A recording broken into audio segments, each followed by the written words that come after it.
భూమన కరుణాకర్ రెడ్డి తిరుపతిలో మత మార్పిళ్లు ప్రారంభించారు. అయితే గతంలోలా కాకుండా ఇప్పుడు హిందువుల్లోకి మత మార్పిడి చేశారు. గతంలో హిందువులైన వారు గల్ఫ్కు వెళ్లి అక్కడ ముస్లింలుగా మత మార్పిడి చేసుకున్నారు. మళ్ళీ తిరుపతికి వచ్చారు. వారిని గుర్తించి భూమన హిందూ మతంలోకి రావాలని మోటివేట్ చేసి మళ్ళీ మత మార్పిడి చేశారు. గతంలో ఉపాధి నిమిత్తం సౌదీ అరేబియా వెళ్లి అక్కడ ముస్లిం మతాన్ని స్వీకరించిన యాలమూరి శ్రీనివాసరెడ్డి పుష్ప దంపతులను తిరిగి హిందూ ధర్మంలోకి ఆహ్వానించారు. ఈ కార్యక్రమాన్ని తన నివాసంలోనే వేద పండితుల మంత్రోచ్చరణల మధ్య నిర్వహించారు.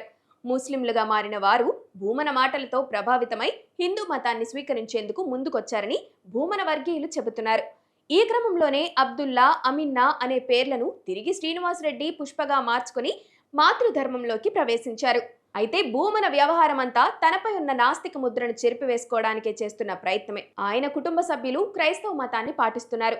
ఆయనకు దేవుడంటే నమ్మకం లేదు. కానీ టీటీడీ బోర్డు చైర్మన్ పదవిని మాత్రం వదిలిపెట్టరు. ఆయన మతం మారిపోయిన క్రైస్తవుల్ని సామూహికంగా గర్వాసపి కార్యక్రమాలు చేపట్టినప్పుడు ఎవరైనా నమ్ముతారేమో కానీ ముస్లింలను, అది కూడా గతంలో హిందువులైన వాళ్లను మళ్లీ తీసుకొచ్చి హిందువుల్లో కలుపుతున్నా అంటే ఎవరు నమ్ముతారు?